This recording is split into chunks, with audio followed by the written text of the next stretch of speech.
everyone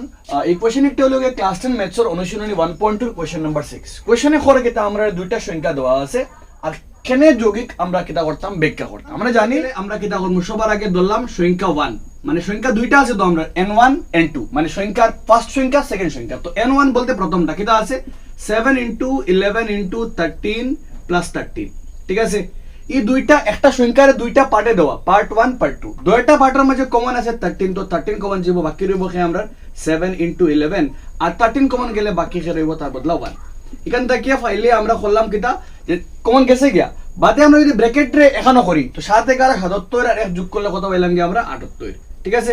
এখন যদি আমরা 13 জায়গাতে রাখি আর 78 দিয়ে মৌলিক উৎপাদক বিশ্লেষণ করি তো যেহেতু 78 লাস্টে 8 দুই দিয়ে দেব 2 দুগুণা 3 বার দেব 3 দুগুণা 6 থেকে 1 রইব 18 9 দুগুণা 18 এখন যেহেতু 9 3 12 3 দিয়া 3 13 কিটা আমরা 39 দ্যাট মিন্স পাইলাম কিটা আমরা 78 এর ব্রেকডাউন করলে 2 3 আর 13 তো পুরোটা এখানে করলে 2 একটা 3 একটা আর 13 একটা একটা কয়টা আমরা দুইটা ওগো পাইলাম কি আমরা খারে n1 দে করিয়া এবং আমরা যদি খারে করি সেম হলা n2 রে করি তো n2 বলতে সংখ্যা 2 কিটা আছে আমরা 7 into 6 into 5 into 4 into 3 into 2 into 1 আর প্লাস কিটা আছে আমরা 5 তো এখানে করলে কিটা পাইমু আমরা ইশারা এখানে করলে এই দুইটা পার্টের মধ্যে কমন কি আছে তো প্লাসের আগে এক পার্ট আর প্লাসের পরে এক পার্ট কমন গেল 5 তো 5 কমন গেলে বাকি কি রইব 7 into 6 into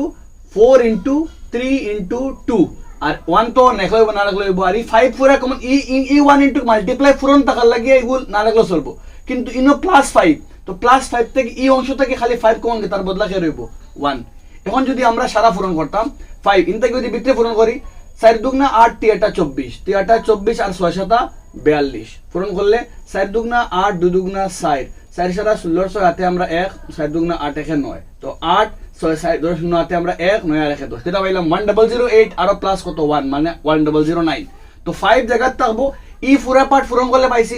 1008 আর এক যোগ করতাম মানে 1009 আর 1009 রে আর মৌলিক উৎপাদক করা যেত না কারণ হে নিজে কিটা সংখ্যা একটা মৌলিক সংখ্যা তো পাইলাম আমরা যেহেতু আমরা গেছে সংখ্যা 1 n1 এবং আমরা গেছে কি আছে n2